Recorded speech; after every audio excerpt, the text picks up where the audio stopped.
Lumipat ang tagpo sa isang bangka na may sakay na isang tao at sa likod ay ang bangkero na papaalis at bumabaybay sa isang maayos na ilog. At dito sa lansangan ay makikita din ang dalawang nilalang na nag-uusap. At dito nagtanong ang matabang kalbo sa kanyang kasama kung narinig na daw ba nito ang balita na ang Tai Merciless Sword ng Zhongnan Sect ay dumating at nasa kanilang lugar ngayon. Nagulat naman dito ang kanyang kasama kaya patanong nito na inulit kung ang Tai Merciless Sword ay narito. Dagdag pa nitong tanong kung ano naman daw kaya ang pakay ng taong iyon sa lugar na ito. Ipinaliwanag ng kalbo na may nagsabi na doon daw tumuloy ang mga iyon sa Wisteria King Pavilion ngunit napalingon naman ito ng bahagya sa kanilang nakasalubong na nilalang at ipinagpatuloy nito ang kanyang sinasabi na narinig din daw nito nakikitain daw noon ang Dragon Peak Escort Agency ngunit hindi rin daw ito sigurado kung ito ay totoo. Napatingala na lang ang kasama nito na inilagay ang kanang kamay sa kanyang mukha at nagwika ito na sa araw daw na iyon, walang tiyaan na nakalaan para sa kanila sa Wisteria Pavilion. Ngunit mapapansin ang paghinto sa paglakad ng nakasalubong nilang nilalang at sandaling natigilan. At ito pala ay ang ating bida at tinawag ang pangalan ni Chang Pang. Tumingin ito sa kanya at ganun din ang ginawa ni Chang Pang habang nagtataka. At tinanong ni Tae Kyung ito kung nakasubok na ba daw ito na magtsaa. Masiglang sumagot naman si Chang Pang sa kanya ng oo kaya nabigla at napatanong na lang si Tae Kyung dahil akala niya ay hindi rin ito nakatikim ng tsaa kaya binawi nito ang kanyang sinabi dahil hindi daw ito ang kanyang ibig sabihin. Dahil naisip niya lamang daw na nasa Sian sila at narinig niya lamang daw na ang nasabing tsaa sa Sian daw ay mainam daw na subukan. Lumipat naman ang tagpo sa isang maaliwalas na paligid kung saan naroon nakaupo ang Tai Merciless Sword ng Zhongnan Sect. Sa gilid naman nito makikita rin na nakaupo si Hyuk Sok Kyung na siyang ginuupi ng ating bida. At habang bakas peren sa itsura nito ang mga bahid ng paggolpi sa kanya ni Tae Kyung ay nakayuko ito na may mabagsik na mga mata. Dito ay narinig niya na nagsalita ang matanda at inalok ito kung nais ba daw niya itong subukan. Kaya nagbago agad ang ekspresyon nito at nagpasalamat at dali-dali nitong inangat ang isang baso upang suluhin nito ang isasalin na tsaa ng matanda habang hawak ng matanda ang takore. At makikita na onti-onti na lumalabas dito ang kulay berdeng likido at makikita na banayad lamang ito na dumadaloy patungo sa loob ng tasa. Ngunit sa di inaasahan na pangyayari ay mapapansin din dito na tila nagkakaroon ng malakas na pressure ang ginagawang pagsalin ng tsaa ng matanda sa tasa na hawak ni Hyuk Sok Kyung. At dahil dito, nanlaki ang kanyang mata at napuno ng pagtataka dahilan upang tumulo din ang pawis nito sa kanyang mukha. Tinignan naman siya ng matalim ng matanda at tinanong nito di Hyuk Sok Kyung kung ayos lang daw ba ito. Sa kabilang banda naman, ay hind na may pinta ang mukha ni Hyuk Sok Kyung sa tindi ng pre-assure na nilalabanan niya at dahil doon. Ginamit na nito ang kanyang isa pang kamay upang alalayan nito ang isa nitong braso na siyang humahawak sa sinasalinang tasa ng matanda. Napapamura na lamang ito sa kanyang isip dahil ayon sa kanya, nagsasalin lamang naman daw ng tsaa ang matanda pero nagtataka siya kung bakit tila na sa bawat patak nito ay nagtataglay ito ng hindi maipaliwanag na pre-assure. Dagdag pa niya na ito daw ay hindi kapani-pani walang lakas ng chi at hindi na daw niya ito nakayapang matagalan. At dahil dito, makikita ang onti-onting pagbitik ng hawak nitong tasa. Hindi nagtagal. Tuluyan na nga na nabasag ang tasa kasabay nito ang pagkatapon ng tayo sa ere papunta sa sahig. At dahil, dun, inilapag ng matanda ang takore sa lamesa at maya-maya pa ito ay nagsalita. Sinabi nito na kakadating lang sa kanya ng balita at napag-alaman umano nito na dinudungisan nito ang pangalan ng kanilang sekta. Ito daw ay galing pa ng Sian at doon gumawa ng isang sigalot. Pinutol naman siya ni Hyuk Sok Kyung at tinawag na sir upang sana ay mga tuwiran ngunit sinigawan siya ng matanda at sinabihan na manahimik dahil hindi pa siya tapos na magsalita. Dito ay naging mabagsik ang itsura ng matanda at tahasan nitong sinabi at ipinangalandakan sa harap ng pagmumukha ni Hyuk Sok Kyung na ang mga ito daw ay mga barumbado. Direkta nitong sinabi na si Hyuk So Kyung at ang iba pa. Maging ang mga mas nakakataas ay lahat sila ay nagdudulot ng mansyon ng putik sa pangalan ng Jongnan Sect. Dagdag pa nito na kagaya din umano ito ng kanyang master kaya nagiging ganito na lamang ang kanilang sekta. Narinig naman ito ng mga alagad ng Jongnan Sect. At dahil dun sila ay natigilan at mga nagdidilim ang mga pagmumuko ngunit sa kabila nito ay wala ni sino man ang nang-ahas na magsalita. At habang bahagya na nakatayo si Hyuk So Kyung ay tinitigan ito ng matanda at kasabay nito. Napapilantik na lang ng dila ang matanda at sinambit nito na hindi umano nito maunawaan kung bakit ang master ay ibinigay na lamang ng ganoon ang posisyon ng pagiging leader. At nang ito ay marinig ni Hyuk So Kyung ay hindi na ito nakapagtimpi at pasiga nitong sinabihan ang matanda na ito ay sumusobra na at masyado na itong malupit magsalita. Ngunit tila hindi ito nagustuhan ng matanda. Kaya hinawakan nito ang kanyang balbas kasabay ang pagpapalabas nito ng kanyang namumulang aura at tinanong kung ano ulit ang sinabi nito at iminungkahi na sabihin niya itong muli. At habang nakaupo ito ay makikita ang tuluyan na pag-apo ng aura ng matanda. Habang si Hyuk So Kyung naman ay napakuyom na lang ng kanyang kamao. At dito nga ay nagmistulang malaking nilalang ang matanda habang tila ilalapat nito ang kanyang malaking palad sa nanliliit na si So Kyung. Ngunit, sa kabila ng matinding tensyon ay pinilit ni So Kyung na magpakatatag at sa kabila ng matinding pressure ay nagawa nga nito na magsalita. Pasiga nitong sinabihan ng matanda na kailangan nitong magbigay galang man lang sa Jongnan Sect leader. At tahasan nitong sinabi sa matanda na pareho lamang naman daw sila ng kalagayan ng matanda dahil pareho lamang din silang disciple ng Jongnan Sect. At dahil dun ay natigilan ng matanda at ibinagsak na lamang nito sa lamesa ang kanyang kamay dahilan upang magdulot ito ng pressure na siyang pahiwatig na hindi basta-basta ang ginawa nitong Puppy Pidgeot. At dahil sa hindi mate at tago ang pressure at dahil na rin sa ingay na nalikha ng matanda ay naaga nito ang pansin ng mga bantay na nakatalaga sa lugar. At dahil din sa batid ng mga ito ang pagkakakilanlan ng matanda ay wala na lang silang nagawa kundi magpanggap ang mga ito na walang mga nakita. Ngunit si Sukkyong na hindi nagpatinag sa halip ay tinitigan nito ng matalim ang merciless sword. Ngunit baka sa mukha nito ang pangamba habang tumutulo ang malamig na pawis sa kanyang muka. Ibinaling naman ng matanda ang kanyang paningin sa paligid upang alamin kung may nakarinig ng kanilang mga pag-uusap habang sa isip nito ay minumura nito ang bastardo nitong kaharap. At nang makumpirma nito na nakatalikod ang mga bantay ay nagsalita ang matanda at sinabihan nito si Sukkyong na tila mayabang parent ito kahit wala naman daw itong maipagmamalaki. Sinabi nito na hindi nararapat na tawiding dakila ang kanilang Jongnan Sect maliban na laman kung makakabangon itong muli gaya ng dati nitong katanyagan. Kaya mariing iminungkahi ng merciless sword na dapat ay gumawa si Sukkyong ng mga makabuluhang bagay kaysa patuloy nito na dumisan ang reputasyon ng sekta. Hindi naman makapaniwala si Sukkyong sa kanyang mga narinig sa matanda. Dahil sa isip niya, na ang matandang ito ay hindi naman talaga makikitaan ng pagiging matuwid nito. Bigla naman na natigilan si Sukkyong at ang matanda at napalingon sa bandang tarangkahan at doon ay makikita ang pagdating ng grupo nila Ju Huaran na siyang Dragon Peak Escort Agency na sinalubong ng mga gwardiya.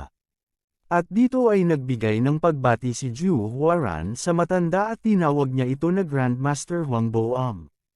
At dito ay matiim na tumingin ang matanda at humawak sa puti nitong balbas pagkatapos ay nagsalita. Tinanong nito si Ju Huaran kung dala na ba nila ang item na gaya ng sa kanilang napag-usapan. At dito ay makikita ang isang kahon na natatali ng kulay pula. At nang makita iyon ng matanda ay tumingin ito kay Huara at bahagya itong ngumiti. Pagkatapos ay nagpasalamat ito sa kanya sa pagkumpleto ng misyon sa kabila ng pagiging mapanganib nito. Pinuri din niya ito at ang Dragon Peak Escort Agency dahil sikat parent daw ito sa kanilang reputasyon dito sa Shaanxi. Si Ju Huaran naman na nakatayo ng matuwid ay nagsabing, hindi kailanman hinahayaan ng kanila ahensya ang basta-bastang pagkakamali sa kanilang trabaho. Ngunit sa isip naman ni Huaran ay alam niya sa nakaraan na 4 na buwan ay hindi talaga maganda ang mga nangyari at aminado siya sa kanyang sarili na matindi rin ang kanilang mga naging sakripisyo doon. At habang nakayuko ito ay naisip din niya na sa kabila umano ng lahat. Once na mabuksan na kahon at matagumpay na masuri ang nilalaman nito at maisaayos din ang mga dokumento ng paglilipat ay doon na siya makakahinga ng maluwag at masasabing tapos na talaga ang misyon. Agad na naputol ang kanyang mga iniisip nang sa wakas ay nagsalita ang matanda. At iniutos nito na buksan na ang kahon at ipakita sa kanya ang 1,000 years old na snow ginseng. At pagkasabi ng matanda sa kanyang mga kataga ay bigla na lamang may tila hindi magandang naramdaman si Huaran. Gulat at lubhang pagtataka ang Damaloy sa kanyang pag-iisip at tumulo rin ang pawis sa kanyang mukha. Tinatanong niya ang kanyang sarili kung bakit siya nakakaramdam ng pagkabahala. Muli naman na nagsalita ang matanda at tinanong si Huaran kung ano ba ang kanyang ginagawa at kung bakit ayaw pa daw nitong kumilos upang buksan ang kahon. Nanginginig ang mga kamay ni Huaran habang papalapit ito sa kahon upang buksan ito. Sobra siyang nag-aalinlangan sa nilalaman ng kahon. At nang bahagya na nabuksan ang kahon ay makikita ang paglabas ng asul na liwanag. At nang makita iyon ni Huaran ay napasabi siya na, hindi ito maaari. Nanlaki ang mga mata ni Huaran at nagpapawis. Habang nakatingin sa kahon. Gayon din ang naging reaksyon ng mga kasama ni Huaran na ang halos lahat sa kanila ay napanganga. Sa kabila naman ng mga gulat na reaksyon ng mga taga Dragon Peak ay tila kalmado naman si Sukyong na nangangahulugan na inaasahan na nito ang mangyayari. At dahil doon ay inangat ng matanda ang kanyang kamay na naglalabas ng mapulang enerhiya. Ginamit nito ang kanyang kakayahan upang palutangin ang ginseng at makikita naman ang paglutang nito sa hangin. At habang papalapit na ito sa matanda ay nakita nito ang halaman, at tahasan nitong sinabi na, hindi umano iyon isang 1,000 years old ginseng, sa halip ito ay 100 years old pa lamang. At masasabi niya daw ito dahil sa tagal na niyang nabubuhay sa mundo ay walang paraan na hindi niya ito makikilala. Nagtataka pa rin si Huaran kung bakit nagkaganon. Kaya pilit niyang hinuhukay sa kanyang isip kung bakit. Dahil sigurado siya na nasuri na niya ito at alam niya na 100% na sinuri niya ito kaya mariin niyang tanong sa sarili kung paano. At dahil sa nangyari, ay ibinalik nito sa kahon ang ginsenador. At habang dahan daw ang bumabagsak sa kahon ang ginseng ay nagsalita ang matanda. Sinabi nito na, hindi na umano nito tatanungin kung ano ang nangyari. Dahil wala naman daw siyang pakialam kung ang inaasahan niyang 1,000-year-old ay naging 100 years old snow ginseng na lang. Gayon paman, ay nagbayad umano siya ng 100,000 na silver niyang para sa halaga ng 1,000 years snow ginseng. Gaya ng nakasaad sa kontrata, tumingin ng matalim kay Huaran ang matanda at ipinahayag nito at tahasang sinabi na, inaasahan nito na makatanggap sila ng kompensasyon dahil sa nabigo na transaksyon. At habang nakikinig si Huaran ay may nagmamadaling gulat na reaksyon naman sa likod nitong lalaki at nauyutol na sinambit ang pangalan ni Grandmaster Huang Buom. Si Huaran, nakinagat ang kanyang labi, ay nagsalita. Habang matalim na nakatingin sa matanda ay tinanong nito kung ganito ba talaga kadumi ang gawain ng Zhongnan sect. At habang nakaupo ang matanda, at kalmado na nagsasali ng tsaa ay walang gana nitong ipinangalandakan na hindi umano nito alam kung anong mga pinagsasabi ni Huaran. Si Huaran, habang nalulunod sa kanyang mga iniisip, ay tila nilalamon ng kawalan. Kawalan ng pag-asa kung paano nito malalampasan ang sitwasyon nila ngayon. Sapagkat paano pa siya makakotros kung 200,000 niyang ang dapat bayaran. At kung ibebenta niya ang mga natitira nilang lupain. At bitawan ang lahat ng escort maging ang mga porter na hindi na kaya pang upahan. At pagkatapos nun ay tiyak na tapos na rin ang kasaysayan ng Dragon Peak Escort Agency dahil may iwan na lang itong walang laman na anuman na parang tinalikuran na ng kapalaran. At habang tila malulunod na si Huaran sa kanyang mga iniisip na maaari niyang kahinatnan ay naitanong niya sa kanyang sarili kung sa ganitong paraan na ba talaga magtatapos ang lahat sa kanila. Napayoko na lang nga dito si Huaran habang binabalot ng panganginig ang kanyang buong katawan. Habang sa kanyang likuran ay hindi malaman ng dalawa niyang kasama kung ano ang kanilang dapat na gawin. Nagsalita naman ang Merciless Sword sa kanyang isip habang nakatingin ito kay Huaran. Na, kahit gaano pa daw ito katalas mag-isip ay hindi nito umano mababago ang katotohanan na isa pa rin itong kaawa-awang baguhan. Bigla naman na natigilan ng matanda at nanlisik ang kanyang mata habang ibinaling nito sa ibang direksyon.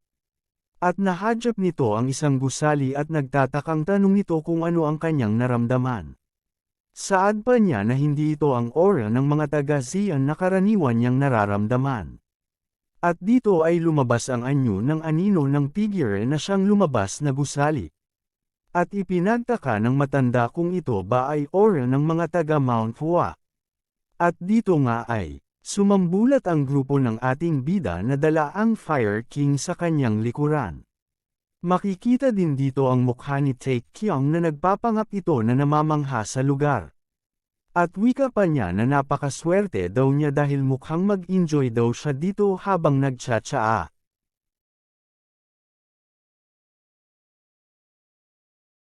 Sa nakaraan ng ating kwento ay natapos tayo sa pagdating ng grupo ni Taekyong sa Wisteria Pavilion. At dito ay makikita si Taekyong na sumulyap sa lokasyon kung nasaan si Huaran at ang Merciless Sword na si Wang Boam at ang mga gwardiya. Winika ni Taekyong sa kanyang mga kasamahan na nandito na rin sila sa wakas. At mukhang mapalad sila dahil tila mukhang masarap nga talaga ang tsaa sa lugar na ito. Ngunit habang pababa na sana sila ng hagdan ay may isang gwardiya naman na sumigaw sa kanila sa ibaba ng hagdan at nagmamadaling ikinukumpas ang kamay nito na tila nagpapahiwatig ito na hindi sila maaaring tumungo sa lugar kung nasaan sila Huaran. At dito nga ay nagsalita ito kina Taekyong hindi nga sila maaaring tumuloy sa lugar dahil may kung sino daw na importanteng tao ang naruroon ngayon. At humanap na lang daw sila ng ibang lugar hanggat maaari. Hindi naman dito nagpatinag si Taekyong Salak. Ay papilosopo pa nitong sinabi na, maging siya rin daw ay sobrang importante sa kanyang ina. Dagdag pa ni Taekyong na mukhang marami pa naman daw na silid na maaari nilang okopahan.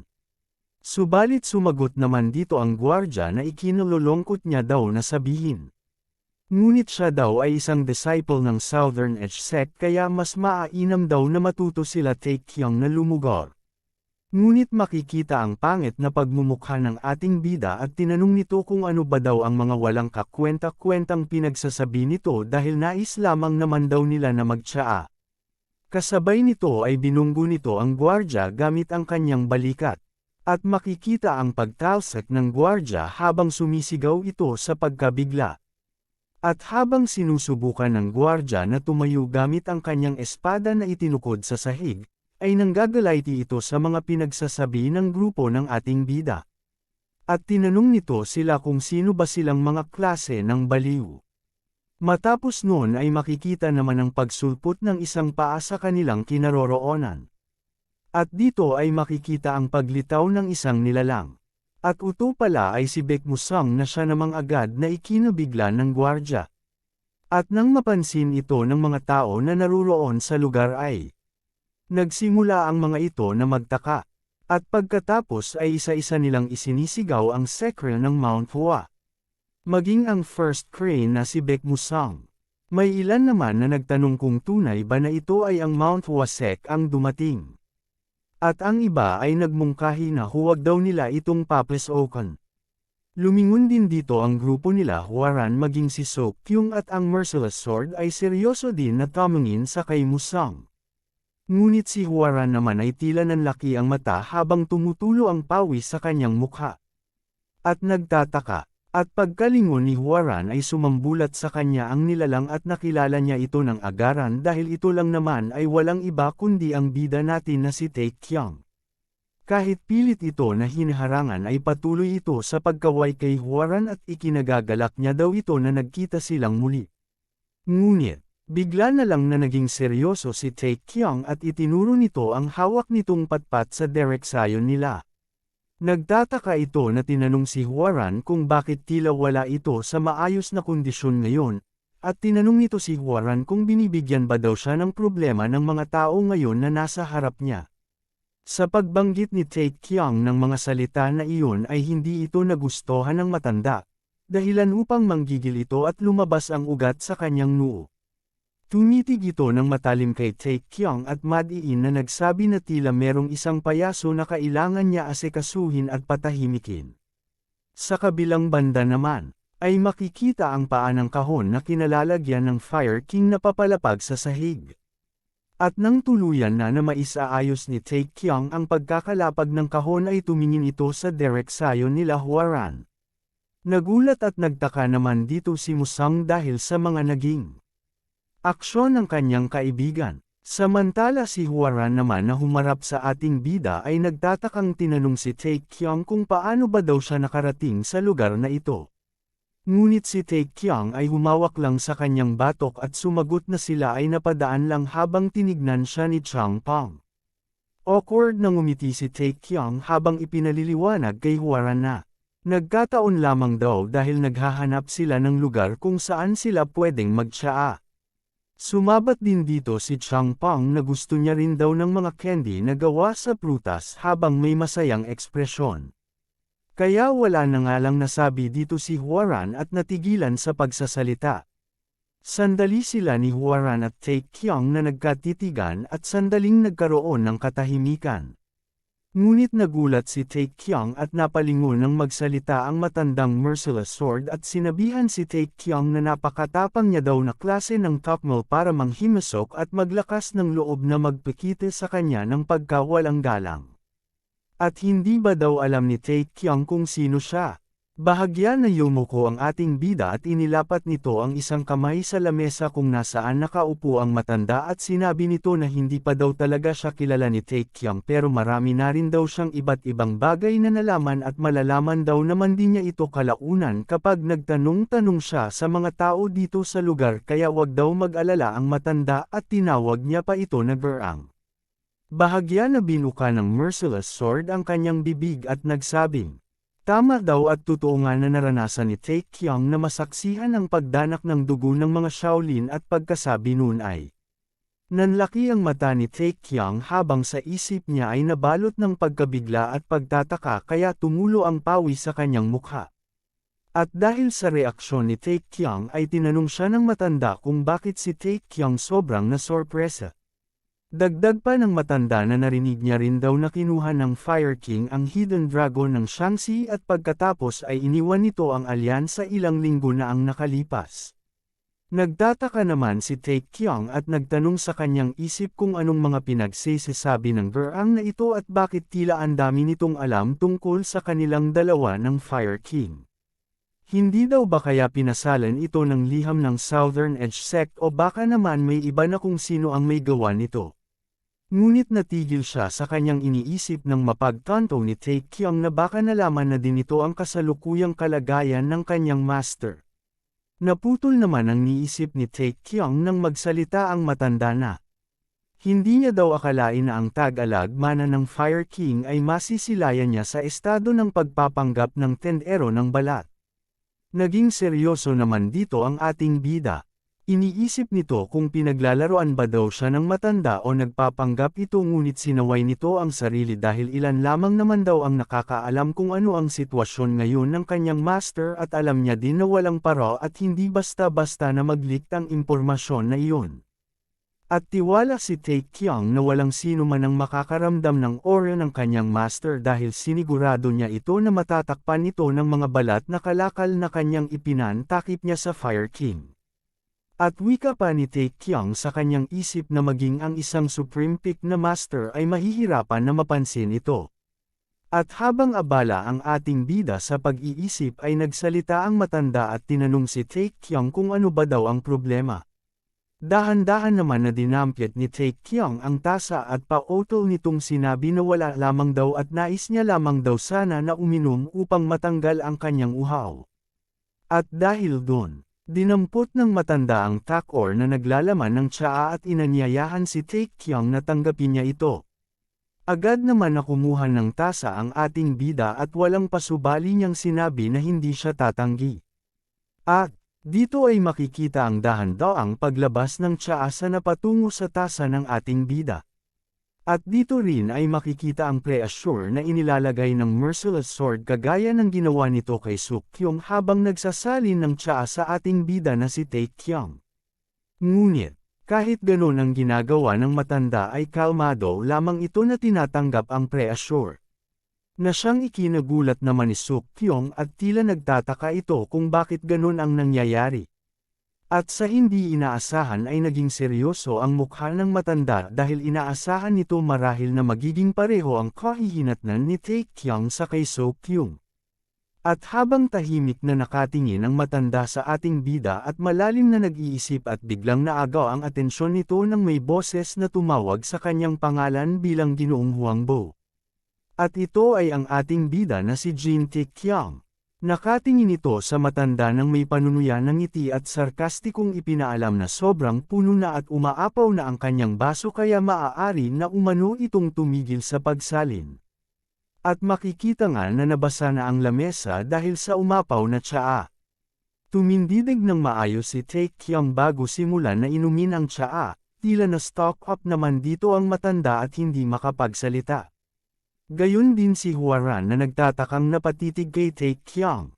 At habang patuloy na iniinom ni Taekyung ang tsaa ay pumasok sa kanyang isip ang nung araw na ginawa rin ng kanyang master na Fire King sa kanya ang kaparehong bagay na paglalagay ng pre-assure sa inumin nito kay hindi na daw ito bago sa ating bida. Dagdag pa ni Taekyung na kung ikukumpara ito sa kanyang master ay napakahina lamang daw ng matandang ito. Matapos uminom ni Taekyung ay pabagsak nitong inilagay sa lamesa ang tasa sabay na nagpasalamat sa inumin. Hindi pa natapos doon dahil tila nagbabalak ng masama itong ating bida dahil bigla na lamang itong ngumiti ng nakakaloko sabay inalok niya ang Merciless Sword kung maari ba din daw nasalinan siya ng ating bida ng tsaa. Kasunod nito ay ginamit ni Taekyung ang kanyang kakayahan upang kuhanin ang takeore na ikinabigla ni Sukkyung at dahilan upang lalong maging seryoso ang ekspresyon ng matanda. Maging sila Huaran at ang mga kasama nito ay nagulat din sa kanilang mga nasaksihan dahil paanong nakakagamit si Taekyung ng telekinesis kahit sa mura nitong edad.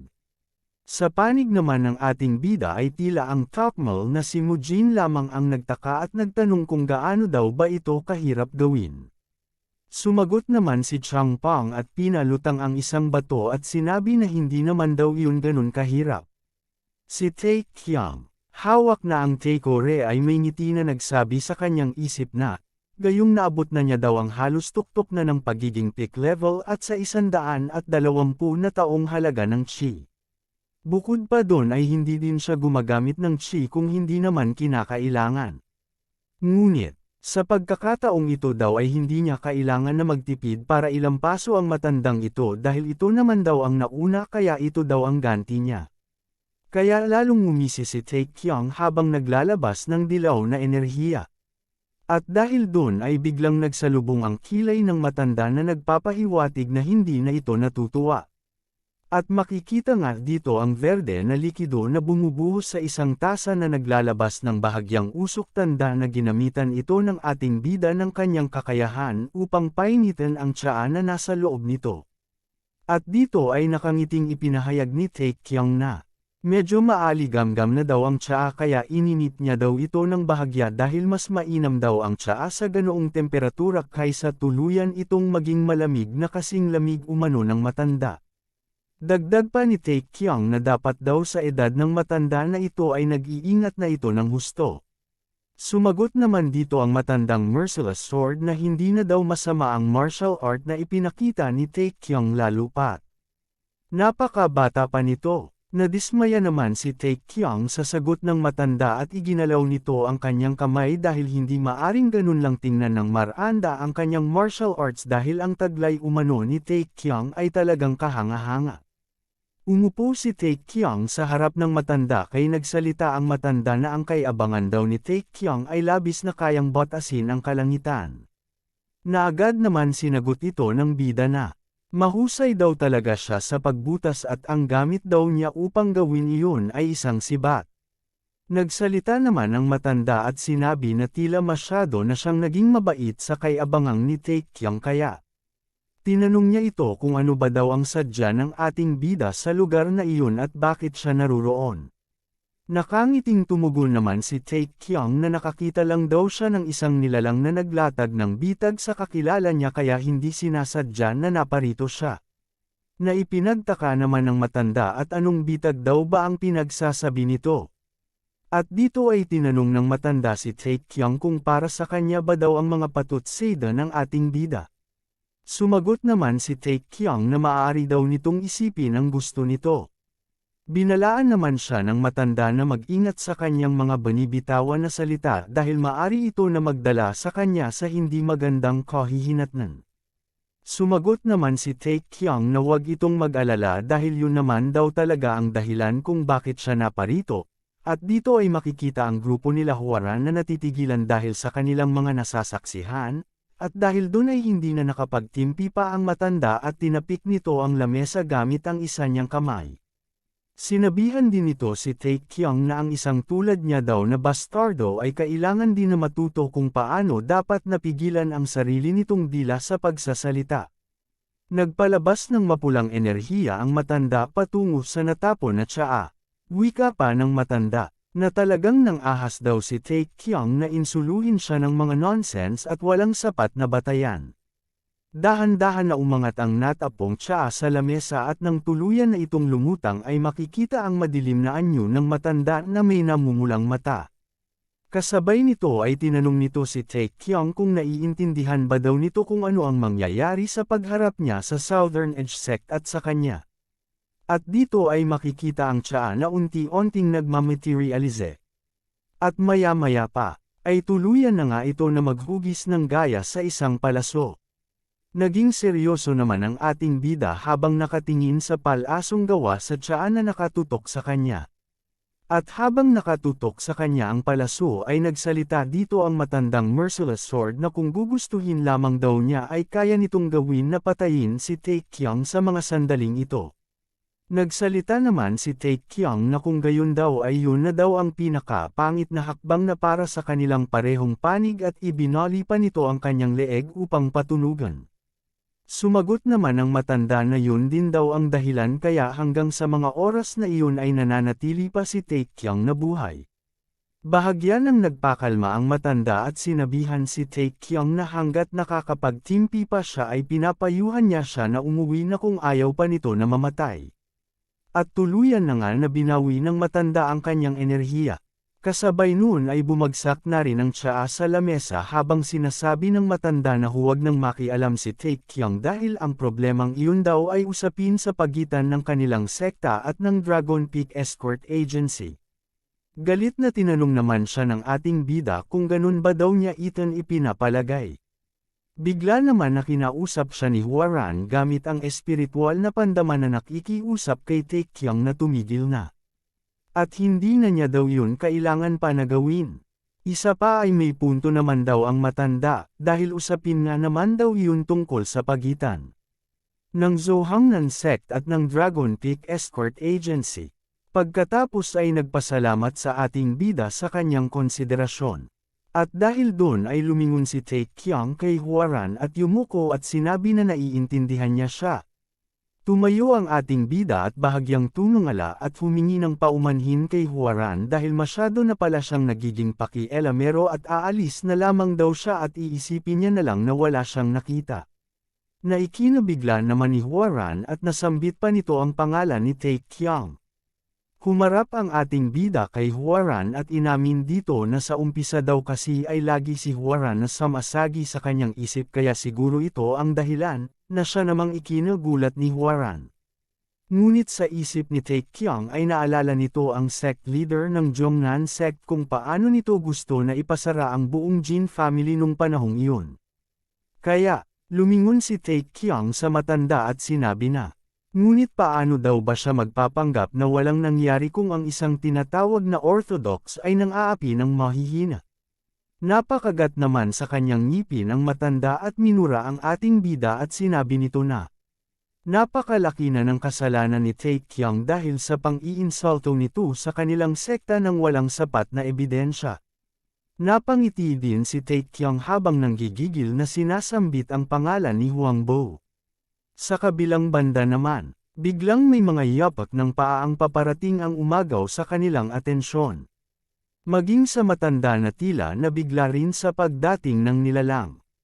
Ngunit biglang nagsalita si Taekyung na, pero, hindi ako ang apo mo at hindi rin ikaw ang aking lolo kaya bakit pa daw ba siya magsasayang pa ng laway sa kanyang isang matandang ulyanin? At makikita ang paglabas ng ugat sa kanyang noo tanda na nauubos na ang pasensya nito. Kaya tinanong siya ng matanda kung ano ba daw ang binabalak nito. Bigla naman na nagsalita ang may-ari ng mga yapak at tinanong nito kung ano ba daw binabalak ang pinagsasabi nito kung ang tutong may nagbabalak naman doon ay walang iba kundi ang matanda. At dito ay makikita kung sino ang dumating. At ito pala ay si Wulwa kasama ang grupo nito na bumababa ng hagdan. At dito ay Commandant si Wulwa habang nakangiti na bumati sa ating bida at sinabihan nito si Taekyung na matagal na rin daw at tila lalo itong gumagwapo. Sa nakaraan ng ating kwento ay natapos tayo sa nang dumating sa Wisteria King Pavilion. Sa lugar kung saan nagaganap ang mainit na komprontasyon sa pagitan ni Taekyung at ng Merciless Sword.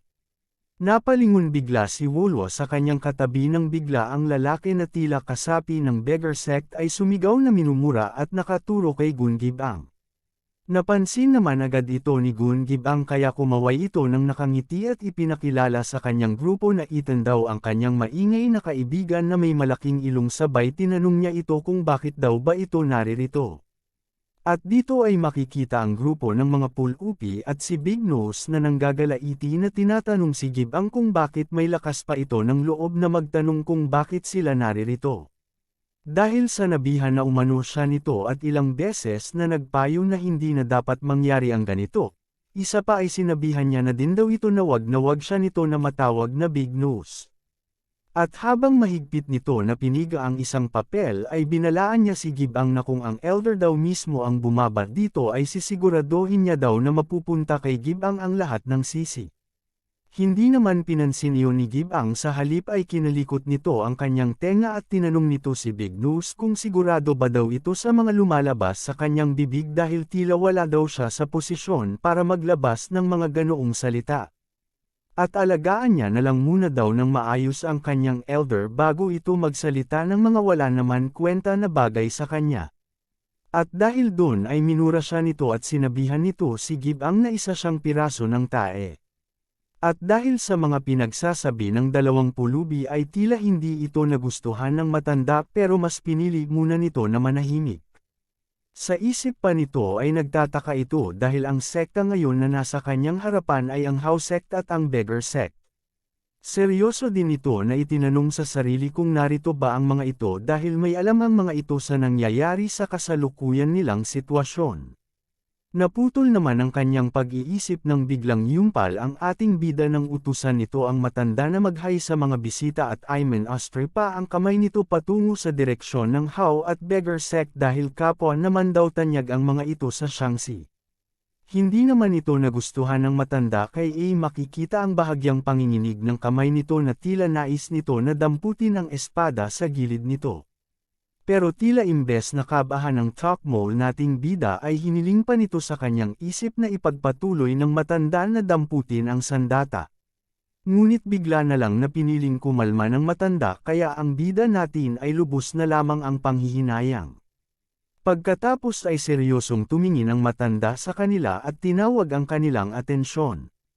Mariin na nagsabi ang matanda na hindi niya alam kung anong dahilan ng kanilang pagparito. Ngunit hindi daw ito ang lugar upang ang How at Beggar Sect ay makisawsaw sa pagitan niya at ng Dragon Peak Escort Agency kaya mainam daw na umalis na sila sa lugar. Nakangiti na tumugon naman si Wulwa na patawad daw ngunit hindi daw nila iyon maaring gawin dahil sa kakatapos lamang daw nila makatanggap ng trabaho.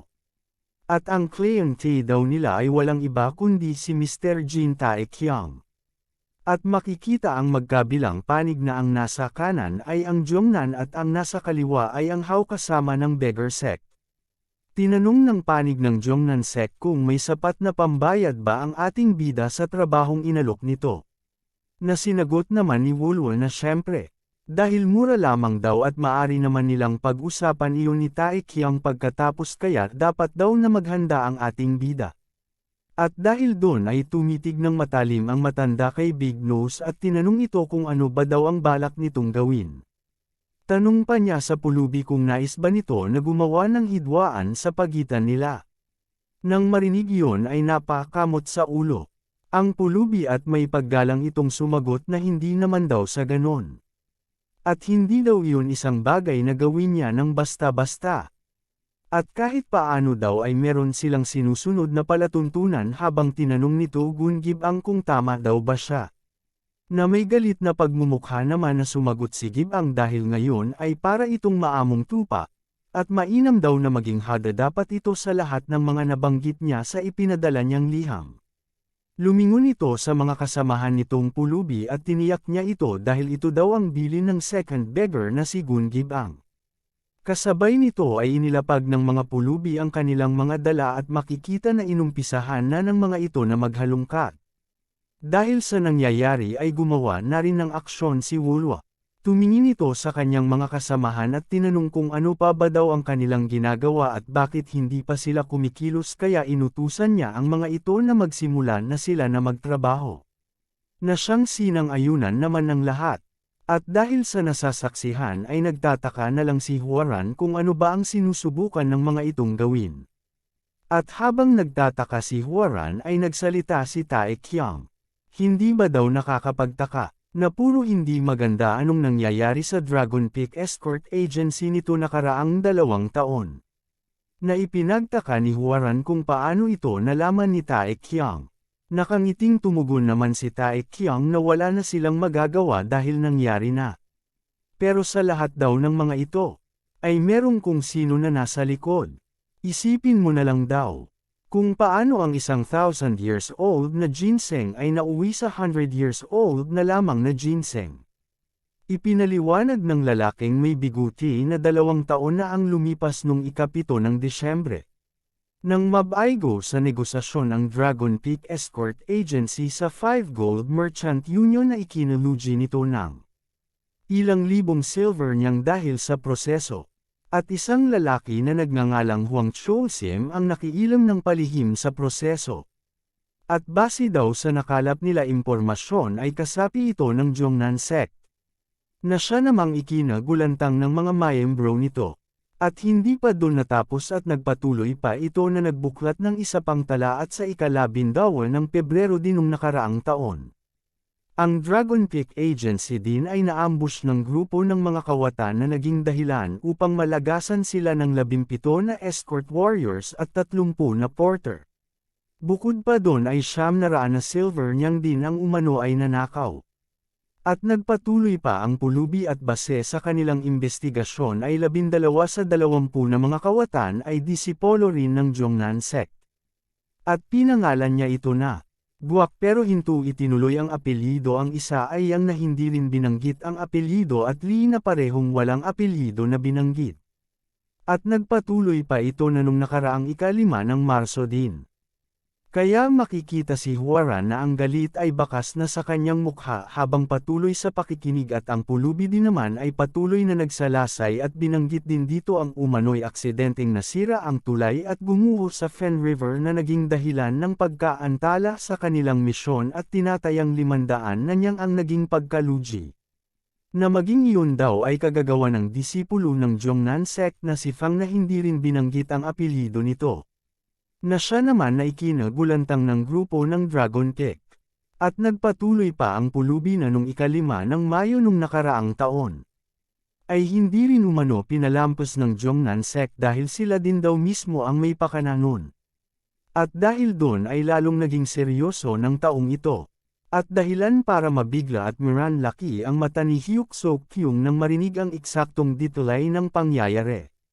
At dahil sa mga revelasyon na ito ay nagkaroon ng tila nakabibinging katahimikan. At ang matandang merciless sword na nakaupo ay nanahimik ng din. At maya-maya pa, ay nagsalita ito sa kanyang isip at nagsabing hindi ito maari. Dahil maingat niyang trinabaho ang mga iyon sa loob ng 2 taon at hanggang sa puntong ito ay maingat din umano ito na kumilos. At lahat daw ng ginawa niya ay nasayang dahil sa kagagawa ng walang hiyang si Tae Kyung. Habang nakatingin ito sa ating bida, agad naman na naramdaman ni Tae Kyung ang killing intent na nagmumila sa matanda at dahil doon ay naging seryoso din si Tae Kyung at tila naghahanda sa posibleng mangyari. At makikita ang kamay ng matanda na naglalabas ng pulang enerhiya habang sinasabi na. Kung gayon daw humanda na si Tae Kyung. Sabay kuha sa espada nito. At walang ano-ano'y nagbigay ng mabilisang atake sa ating bida na worry na hati sa gitna si Tae Kyung. At sa lakas ng ataking iyon ay nagdulot ng malakas na pagsabog kaya sinubukan ni Hwaran at ng kanyang grupo na dumipensa.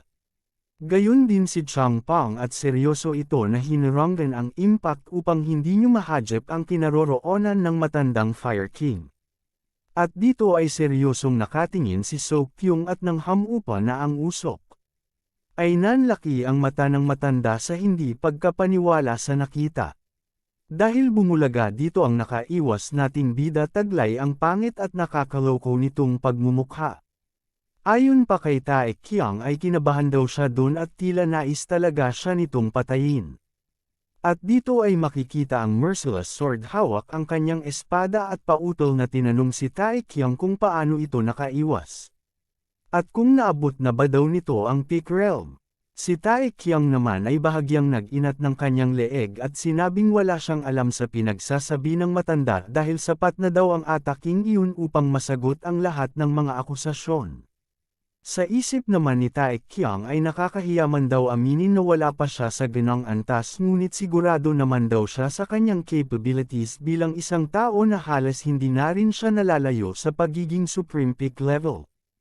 At habang madiin na nakatitig ang matanda kay Tae Kyung ay hindi daw ito makapaniwala na paanong posible na naabot nito ang ganoong level sa batang nityong edad.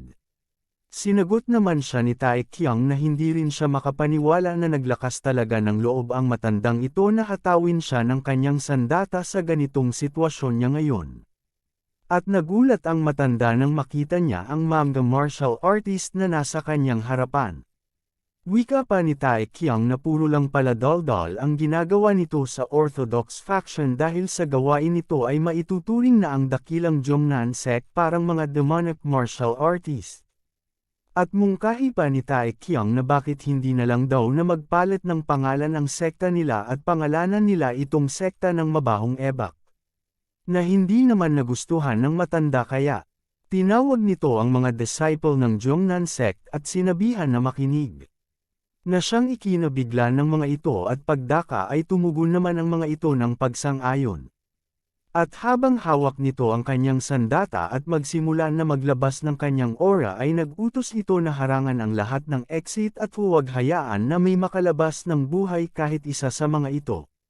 Sumigaw si So Kyung upang pigilan ang binabalak ng matanda at ipinaliwanag dito na hindi niya dapat iyon ipinagagawa sa mga disipolo ng Jongnan sect.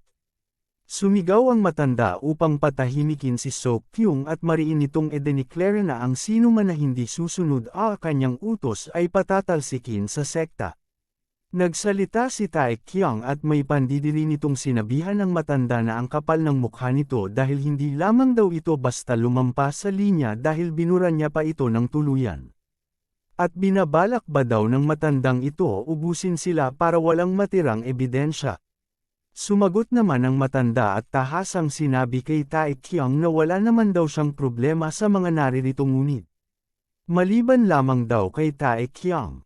Kaya, Irma ng napakapangit ang ating bida at sinabi kung talaga daw ba na.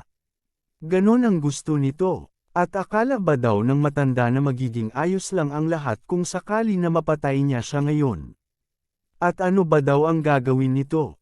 Kung kaya ba daw nitong harapin ang kahihinatnan ng kanyang mga aksyon? At swatigen ba daw nito ay basta manhihimikan lang ang pamilya Jin ng Taiyuan at ang Escorching clan?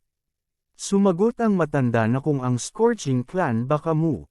Bigla na lang nagulantang si Tae Kyung nang kausapin siya ng matanda gamit ang sound transmission. Saad ng matanda na isang hangal si Tae Kyung. At akala ba daw nito na hindi niya napansin na ang Fire King ay nakahimlay habang ang disipulo nito na si Tae Kyung ngayon ay nanganganob sa kanyang mga kamay. Kinabahan si Tae Kyung at lumingon sa direksyon ng Fire King at buti na lamang ay naroon si Musang. Tumawa ng nakakaloko ang matanda at gamit ang sound transmission ay ipinaliwanag nito na sa simula pa lamang ay alam niya na ang Fire King ay nasa malubhang kalagayan at nakakahiya daw silang dalaw ni Tae Kyung at master nito na maghanap ng gulo sa kanila sa kabila ng kalagayan ng master nito. At makikita ang galit sa mukha ni Tae Kyung matapos marinig ang mga insulto ng matanda sa kanya. At maya-maya pa habang magkaharap, ay makikita ang pagbabagong direksyon ni Tae Kyung na ipinagtaka ng matanda kung saan ito pupunta. At yun naman pala, pumunta si Tae Kyung sa kanyang mga kasamahan at nakiusap na kung pwede ay dalhin nila sa malayo ang kanyang master at kung maaari ay doon sa tiyak na distansya. Habang humihingi si Tae Kyung sa kanyang mga kasamahan, kasabay nito ay kinuha na rin ni Tae Kyung ang kanyang sibat. At pagkatapos ay hinarap nito muli ang matanda at tinawag niya ito sa orihinal nitong pangalan at bansag na Taiyi Merciless Sword Wang Buom. Ikaw na matanda ka, sabihin mo na lahat ng mga nais mong sabihin. At dito ay makikita ang apoy na enerhiya na siyang tumupok sa tela na nakabalot sa sibat ng ating bida. Makikita ang matanda na nagsimula na nga na maglabas ng kanyang enerhiya at simulan na rin ito na balutin ng chi ang kanyang katawan. At maging ang mata nito ay nagliwanag na rin tanda naka-focus na ito sa kanyang gagawin na pag-atake. At di nagtagal ay pinakawala na nga nito ang kanyang kasanayan na tinatawag na Ultimate 36 Sword Technique. Na tila kumumpas ito ng maraming pagwas-iwas ng espada. At ang mga malarosas na liwanag na wangis ng espada ay siyang patungo ngayon sa direksyon ng ating bida. At dahil doon, ay nagsimula na rin na maghanda si Tae Kyung upang kontrahin ang atake ng matanda. At dito ay pinakawala ni Tae Kyung na isa sa kanyang mga kasanayan at isang imahe ng dilaw na buntot ng dragon ang samalag sa lahat ng mga espadang gawa sa enerhiya na ibinato ng matanda sa kanya at ang tawag sa teknik ni Tae Kyung na ito ay Fire Dragon's Tail Swipe. At dahil sa salpukan na nangyari ay matinding pagsabog ang nangyari. Ngunit hindi doon natapos dahil hindi nagsayang ng pagkakataon si Tae Kyung at pinaikot nito ang kanyang sibat sa kanyang yulunan at nagsigawa ng sunod-sunod na pagtusok sa matanda habang ang matanda naman ay dumidepensa habang umaatras. At habang gumagawa ng pagsalag ang matanda ay ramdam nito ang puwersa dahil makikita dito ang panginginig ng buo nitong katawan. Nakakita naman ang pagkakataon ng matanda kaya hindi na ito nagpaligay-ligay at agad na umatake habang minumura si Tae Kyung. At dito ay makikita ang maraming pagtusok ng espada na tinawag nitong Taiyi Light Fleeting Sword. Ginamit naman ni Tae Kyung ang kanyang sibat upang ipangsalag sa atake ng matanda na tagumpay naman nitong nagawa. At dahil doon ay nagkaroon muli ng pagkakataon ang ating bida upang mag-counter-attack kaya. Inihataw ni Tae Kyung ng buong lakas ang kanyang sibat sa matanda at ito ay ang tinatawag na Heavenly Strike. Kaya, sa lakas ng atake ni Tae Kyung ay nagmistula itong paa ng dragon na bumulusok pababa na nagsanhi ng malakas na pagsabog ng lupa kaya napilitang umatras ang matandang Merciless Sword. At pagkatapos hamupa ang usok na dala ng pagsabog ay nagkaroon ng sapat na distansya ang dalawang ngunit makikita ang kaawa-awang lugar na parang dinaanan ng matinding dilubyo. Habang nakatayo ang matanda ay hindi nito inalis ang kanyang tingin sa ating bida. Nakakuyom ang kamao nito at meron itong napagtanto. Ngayon ay sigurado na siya sa kanyang iniisip na si Tae Kyung. Bagamat malakas ay hindi pa umano nito naaabot ang peak realm. Ngunit naiinis ito ngayon at sa sobrang inis nito ay napakagat ito ng kanyang ngipin. Sa isip niya ay nakakaramdam siya ng struggle sa pagbabangga nila ni Taekyung. Hindi niya daw ito matanggap dahil isa siyang transcendent kaya wala dapat paraan upang makasabay sa kanya ang ganitong klase ng kalaban. Kaya, tinawag nito ang pansin ni Taekyung at tinanong niya ang ating bida kung sino ba talaga siya. Hindi naman kaagad sumagot si Taekyung, sa halip ay dumura muna ito habang nakabaling ang tingin nito sa matanda. Nagbigay ito ng mapang-uyam na mukha at tinanong nito ang matanda kung bakit. Kailangan pa nito na magtanong kung malinaw naman na alam nito ang kasagutan. Bigla, tumalon ito pasulong at walang ano-ano ay naghanda ito ng isang pag-atake. Nakangiti ito at nagtistangka na batasin ang ulo ng matanda sa isang pasulong na bura. Habang muling nagpapakilala na siya ay si Jin Taekyung, ang ika-19 na tagapagmana ng Scorching Clan. Isang malakas na pagsabog ang naganap dahil sa ataking iyon ni Taekyung na siyang bumutis sa bubong ng gusali. At ang mga kahoy na haligi nito ay halos dinaanan din ng atake. Maging ang semento ay nabitak sa lakas ng ataking iyon ng bida. At dito nga ay makikita ang patuloy na palitan ng atake ng dalawa na lumilikha ng ulap ng alikabok sa paligid. Sibat laban sa espada. Maraming pagsundot ang isinagawa ni Taekyung sa matanda ngunit madali lang naiiwasan ito ng matanda. At sinubukan naman din ng matanda na magbigay ng ilang hampas ngunit sa kabutihang palad ay nagawa din naman ni Taekyung iyon na madipinsahan. Nagsalpukan ang dalawa at nagtama ang kanilang mga sandata ngunit tila wala peren sa kanila ang makakuha ng kalamangan. Kasabay nito ay nagbanggaan ang balikat ni Taekyung at ng matanda at isang matinding dilaw na liwanag ang sumabog sa pagitan nila na ang bawat isa ay may seryoso at matalim na tingin. Bigla, mabilis na umatras ang Merciless Sword habang nag-iwan ng isang was-iwas ng kanyang espada sa hangin patungo kay Taekyung. Ngunit ang ating bida naman ay naging lalong seryoso at kumilos ng napakabilis upang matagumpay na makaiwas at ang kanyang after-image lang ang tinamaan atake. At dahil doon ay tumagos ang atake ng matanda at tumama ito mismo sa mismong haligi ng gusali. At dahil doon, ang bawat haligi na tinamaan ay tuluyang naputol kaya ang pang-itaas ng gusali ay nagsisimula na nabumagsak. Sa gitna naman nito ay naroon ang ating bida na napansin ang nangyayari at kanyang mapagtanto na kasama ito sa plano ng matanda dahil ang Merciless Sword ay nauna na nakalabas ng gusali at si Taekyung lamang ang naiwan upang mabagsakan. At habang nasa ganoong sitwasyon ay nagnilay si Taekyung at iniisip kung paano gagalaw ng napakabilis sa mga ganoong sitwasyon at doon ay naalala nito ang pilit na itinuturo sa kanya ng Fire King. Ang salitang, sobrang gaan ngunit may bigat. Makinis ngunit magaspang. Ito ay ang pakiramdam na nais ni Taekyung na subukan. Nag-focus si Taekyung ng matindi at makikita ang kanyang mga paa na nagsimulang mabalot ng dilaw na aura. At maya-maya pa ay naiintindihan na niya kung anong pakiramdam ang tinutukoy ng mga bagay na iyon kay naghanda si Taekyung hanggang tuluyan nga na mabalutan ng dilaw na enerhiya ang buo nitong katawan. At mapagtanto ni Taekyung na ito pala ang asensya ng Blazing Fire Path na tinutukoy ng Fire King sa kanya.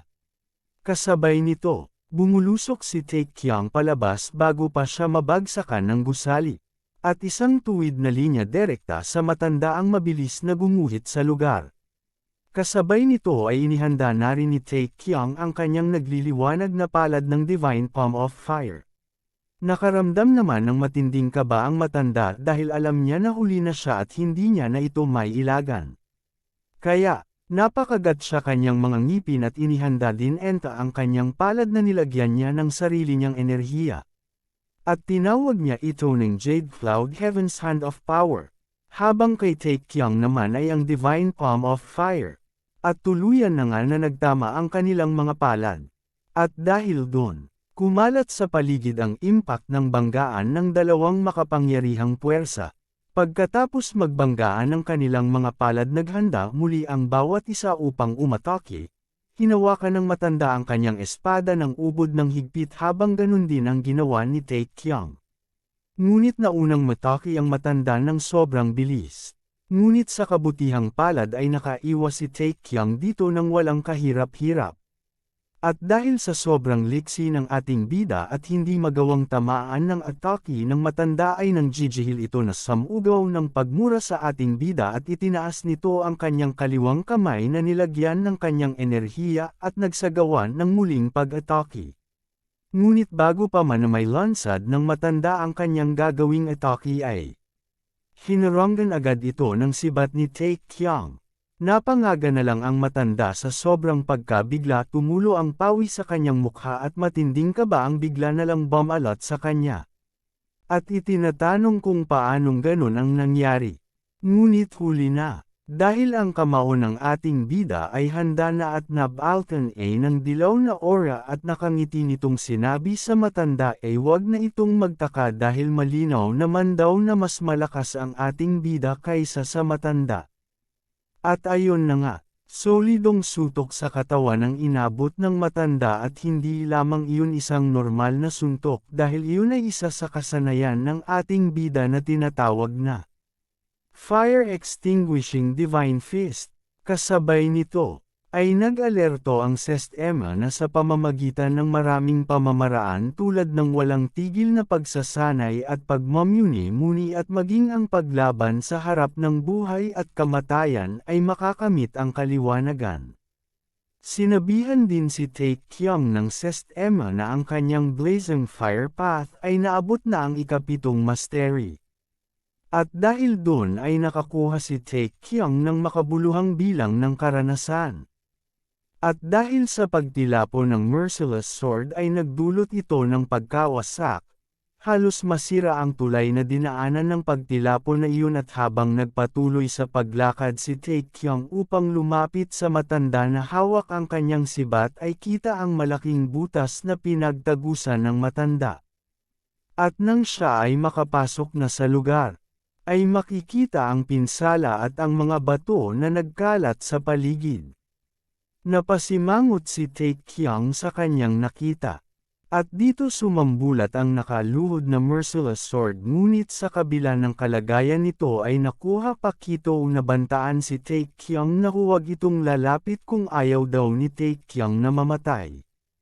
Yumuubo ito ng dugo at pilit na sinusubukang tumayo at kunin ang kanyang sandata. Napakagat sa kanyang ngipin ang matanda na puno ng dugo ang mukha at sinusumpa ang bida. Wika pa niya, na siya ang pinakamahusay na swordsman ng Jongnan kaya hindi umano siya makapapayag na matalo lang ng ganito kaiyahiya. Kaya habang nakaluhod ay muli itong naglabas ng aura sa kanyang katawan na ikinagulat naman ni Taekyang dahil sa isip pa niya ay napansin niya na tila marami pero natitirang enerhiya ang matanda. At dito ay makikita ang tuluyan na pagliliwanag sa pulang aura ang matanda.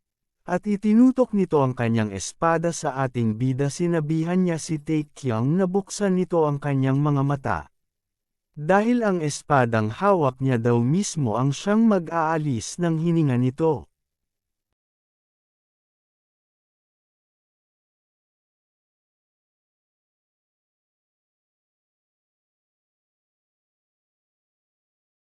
Mula sa pagkakahawak nito sa espada ay ibinuka nito ang kanyang kamay at ito ay ang kasanayan na tinawag niyang Tai Formless Sword. At ang formless nga na ito ay bagay dito dahil tila naglaho ang anyo ng espada, para bang naging bahagi na lamang ito ng hangin.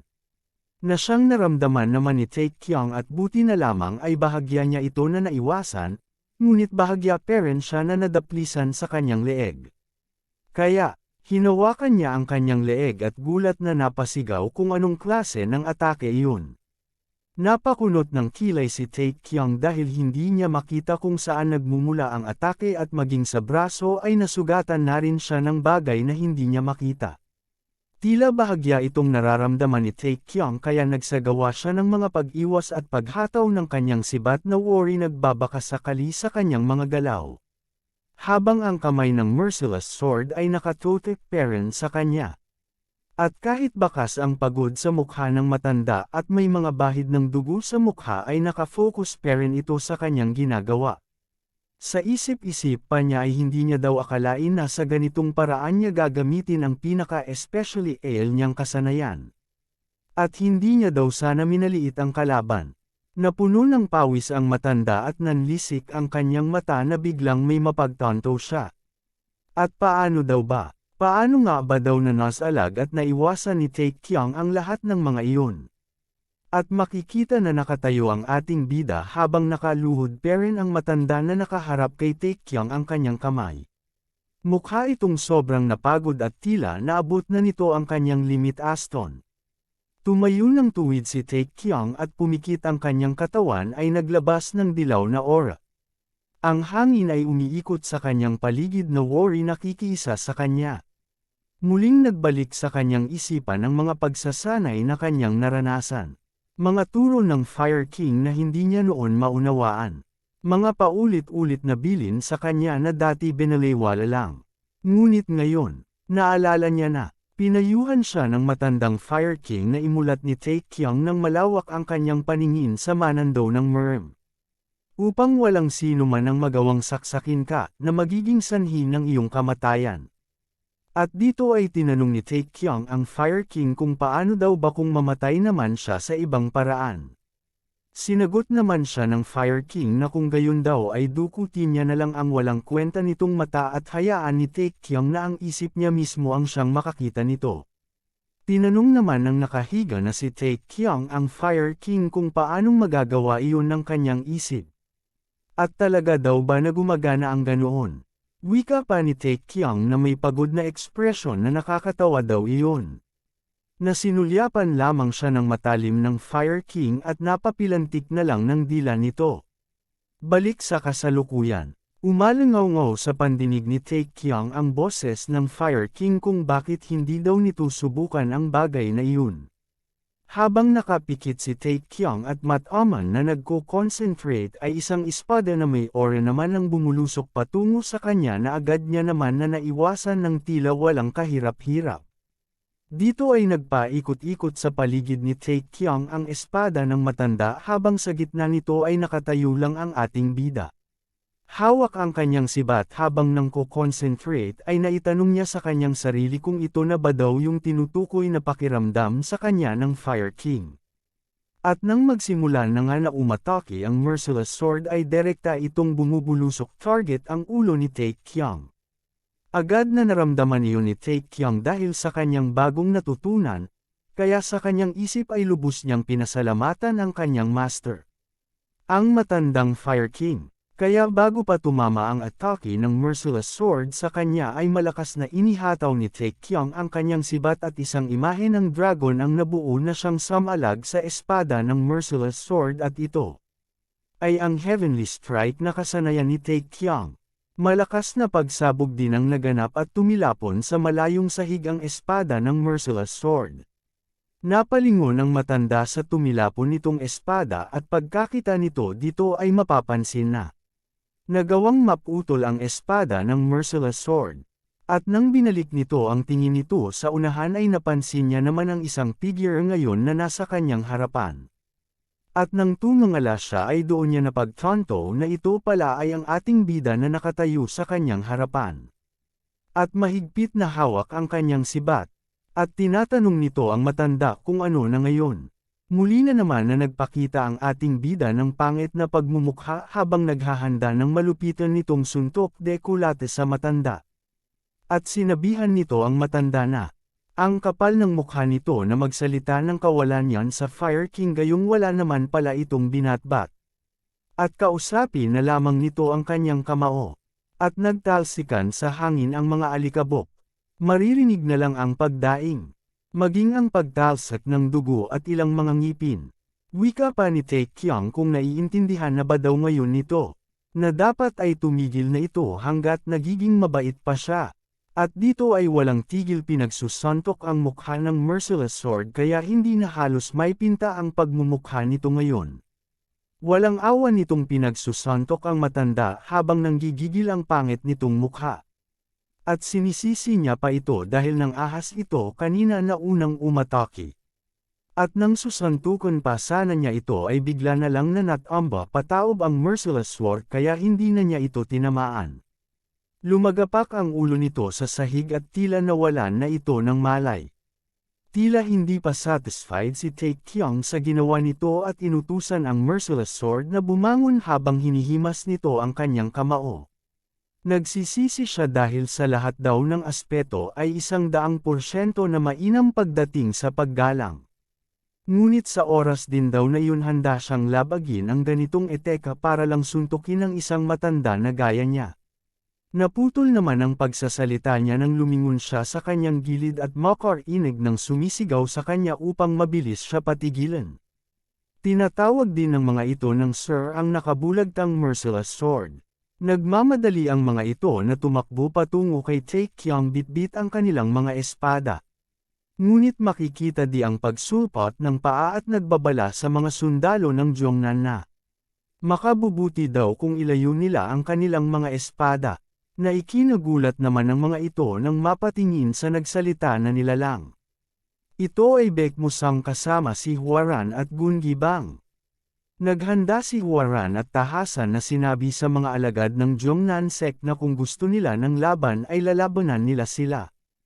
At mayabang din na nagsalita si Gibang na isang galaw pa daw ay patitikiman niya sila ng isang teknik ng pagpalo sa aso at tinitiyak niya daw na hindi nila malilimutan ang pakiramdam ng sakit nito.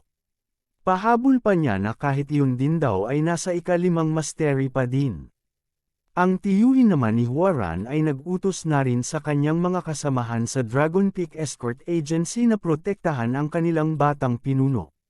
Na siyang agad naman na sinunod ng mga ito. Napakunot noon naman si Song Elsam at napasabing, hindi ito maganda at mukhang dito na ito tatapusin ang lahat. Sumigaw naman bigla si Big Nose na itinuro ang kanyang daliri sa unahan at inutusan ang lahat ng mga pulubi. Wika pa niya bilang bench leader, lahat umano ng mga pulubi ng beggar sect na may sirang puwet ay ilabas ang kanya-kanya nilang patpat upang ipamalas sa mga ito ang lasa ng teknik nila na dog beating stick. At dito ay makikita na sabay-sabay ng mga ito na inilabas ang kani-kanilang mga patpat. Nagsalita pa katabi ni Big Nose sa kanya na huwag siyang umasta na akala mo ay hindi kabilang sa kanilang mga pulubi. At pagkatapos ay nagsalita rin ang kalbong pulubi na habang buhay na nilang taglay iyon mula pa nang matutunan nila kung paano lumaban. Kasalanan din daw ni Big Nose kung paano sila nagkaroon ng pinsala kaya't hindi sila maari pa na mamaalemos. Sa likod naman ng mga pulubi ay inutusan ni Hwaran ang kanyang mga tauhan na mabilis nilang atala ang lahat ng mga nagaganap sa lugar sa halip na makialam dahil kung maibenta nila iyon ay maari umano silang kumita ng malaki gamit ang mga iyon. Tinignan naman siya ng masama ng lalaking mataba at tinanong nito si Wulwo kung nagbabalak ba daw ito na kalabanin ang Jongnan sect. Ngunit nakangiti naman na sumagot si Wulwo na, paano ba daw niya gagawing kaaway ang isang pinakamahalagang customer na tulad ng mga ito? Dahil ipagbibili niya daw ang lahat ng impormasyon na iyon sa Jongnan sect at wala daw silang pagpipilian kundi bilhin iyon sa kanila kahit na presyuhan pa niya iyon sa isang hindi kapani-paniwalang halaga.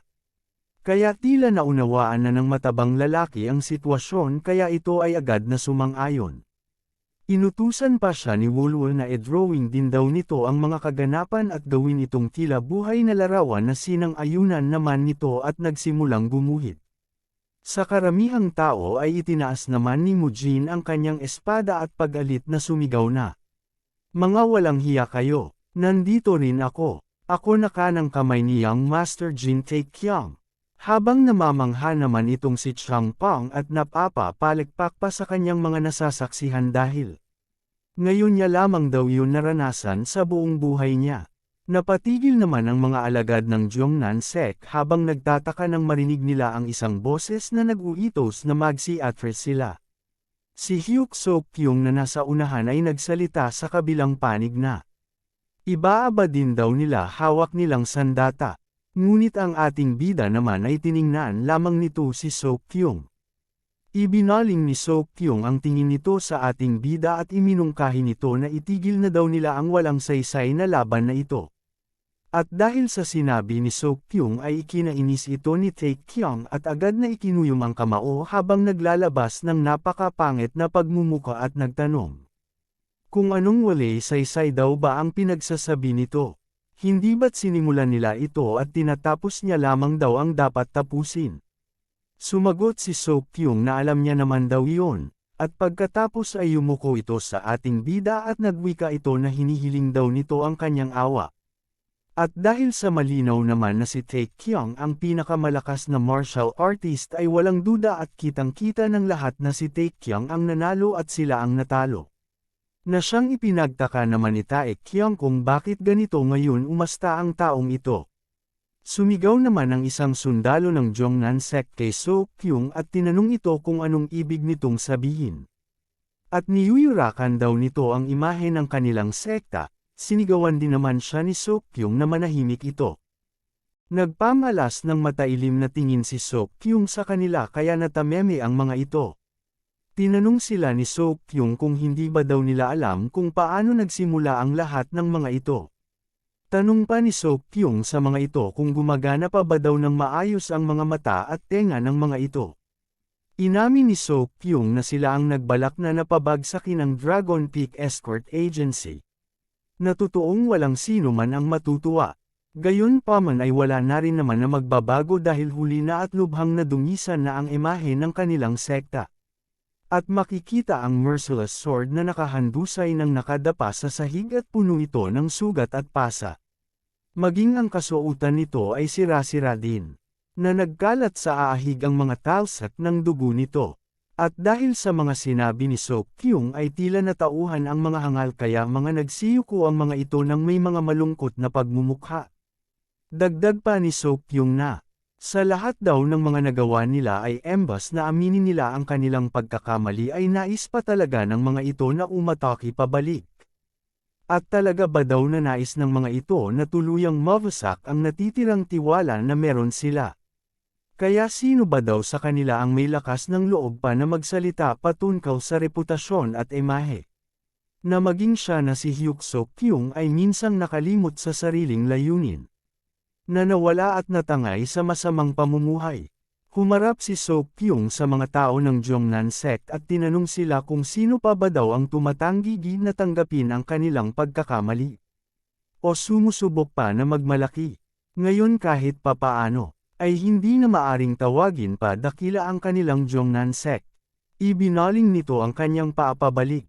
Humarap kay Tae-kyung at yumuko na isinuntok ang kamao sa kanyang palad at nagsabi, "Ako na si Hyuk Sok-kyung na disipulo ng Jongnan, ay nakikiusap, at taos pusong nagsisisi sa lost ng aming mga naidulot. Patawarin mo kami, at humihingi ng awa kahit ngayon lang sana mapagbigyan." At nang marinig yun ni Tae-kyung ay laking pagtataka niya at napakamot na lang ng kanyang pisngi. At napatanong siya kung kailan pa siya naging ganoon ang pag-uugali.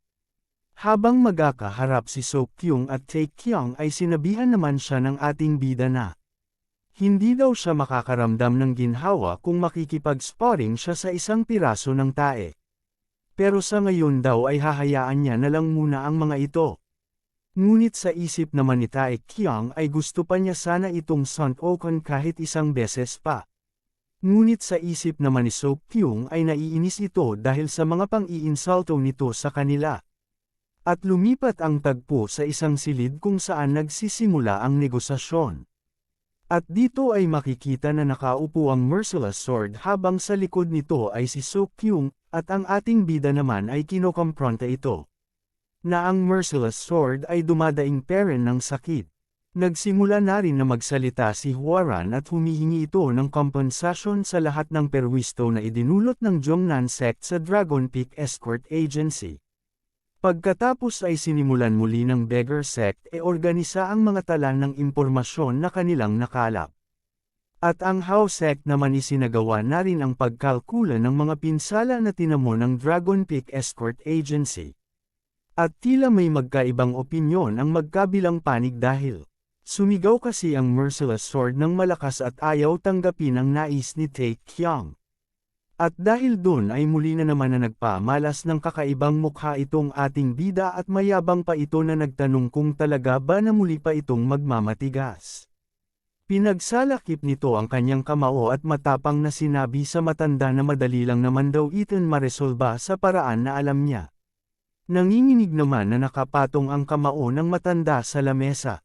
Kaharap ang isang kasulatan na naglalaman ng kasunduan na kailangan nilang magbayad ng aanot sa halagang 400,000 na niyang. Nanginginig ang buong katawan ng matanda. Ngunit wala itong magawa kaya nanatili itong nakaupo at tanging nasabi na lamang nito ay mga magnanakaw sila. Tinanong naman siya ni Huaran kung matatawag pa ba daw iyon bilang pagnanakaw. Ang hinihingi lamang naman daw nila ay ang karapat-dapat at makatuwiran na halaga ng kompensasyon. At madali lamang naman daw iyon kung ayaw nila itong bayaran. Dahil ipapaalam niya na lamang daw sa buong mundo kung sino talaga ang tunay na magnanakaw. Nagkabatuhan ng matalim na tingin ang dalawa at tahasang sinabi ni Huaran na kung mangyari daw iyon ay ano pa ba daw kayang mukha ang ihaharap ng mga disciple ng Xiongnan sa labas ng sekte nila. Sinabihan naman siya ng matanda na isa siyang pangahas. Ngunit, sinupalpal siya ni Huaran at sinabing, nawalan sila 33 na escort sa mismong operasyon at, sa nagdaang 2 taon ay, nawalan din sila ng hindi na mabilang na tao. At ito ay dahil lang mga madumi nitong pakana. Kaya wag nitong isipin na magpapakita siya ngayon ng awas sa kanya. At ang bawat isa sa member ng Dragon Peak Escort Agency ay hindi niya maaring basta niya nalang kalimutan at isa-isang tabi na lang. Kaya naman tinanong niya ang nakaupo na si Grandmaster Huang Buong kung meron pa ba daw ito na masasabi. Napapikit na lang ang matanda at hindi na nagsalita. Makikita naman si Wulwa na inaasar si Taekyang dahil ang isang babae na nagtataglay ng kagandahan at katalinuhan ay bibihira lamang kaya mukhang nakahanap daw ng mainam na target ang ating bida. Ngunit humingi naman ng payumanhin si Taekyang dahil hindi niya daw alam ang pinagsasabi nito. At ang negosasyon ay natapos. Matapos lagdaan ito ng matandang merciless sword gamit ang kamay nito na may kalakip ng sarili nitong dugo.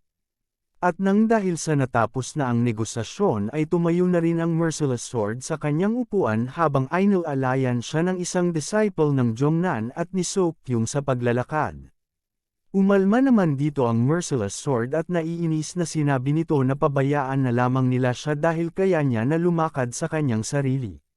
Na pinagmamasdan lamang sila ni Huaran. At nang tuluyan na nga na makaalis ang merciless sword at ang buong Jongnan sect ay nagkaroon ng bahagyang katahimikan. At maya-maya pa, dahan-dahan na binunot ni Huaran ang kanyang espada. At sinabi na, hindi pa ito tapos at meron pang huling bagay na kailangan makumpirma. At pagkatapos ay itinutok nito ang kanyang espada kay Song Elsem. At tinanong niya ito kung tama daw ba siya. Nagsalubong naman ang kilay ni Song Elsem at sinabi nito na wala umano siyang alam sa mga pinagsasabi nito. Napasigaw naman dito ang tiyuhin ni Huaran at ikinuyom ang kamao. Sinabihan nito si Song Elsem na wag na itong magmaang-maangan at sabihin na din daw nito kung saan niya dinala ang 1,000-year-old na ginseng. Madiin naman ito na itinatanggi ni Song Elsem at ang tangi nitong sagot ay, hindi niya daw alam. Na pinagmamasdan lamang sila ni Taekyang at Wulwa at sa isip ni Taekyang ay binabanggit nito ang pangalan ni Song Elsem. Alam naman daw ng ating bida na kadalasan ay hindi mo maaring iugnay ang level ng tao sa mismo nitong abilidad, pero sa nakita niya daw na galaw at kung paano ito laging kalmado ay sigurado daw si Taekyang na isa itong mahusay na martial artist. Naispado sana niya na makialam ngunit. Ang usapin daw na ito ay kailangan na si Huaran lang mismo ang lumutas. Mas mabuti na manood na lang muna daw siya at kikilos na lang kung may hindi inaasahan na mangyayari. Humarap kay Elsem ang tiyuhin ni Huaran at sinabi nito na, hindi pa umano huli ang lahat. Kaya umamin na daw ito kung saan niya dinala ang ginseng. Mariin na itinagi naman ito ni Elsem at sinabi na hindi niya ito alam. At dahil doon, ay tuluyan na nga na naiinis ang tiyuhin ni Huaran at dahan-daang binunot ang kanyang espada. Hindi daw. Alam ni Elsem kung paano umamin sa kanyang kasalanan. Kaya, kung gayon daw ay, wala na siyang pagpipilian. Bigla naman siya pinigilan ni Huaran at sandali lamang daw dahil nais daw muna niya ito na makausap. At tanenjin sa ilang mga bagay. Tumingin ng seryoso si Huaran at sinabi mismo ka Song Elsem na meron siyang mga maliliit na interesang mga tala na nakita habang isinasaayos niya ang mga dokumento kanina.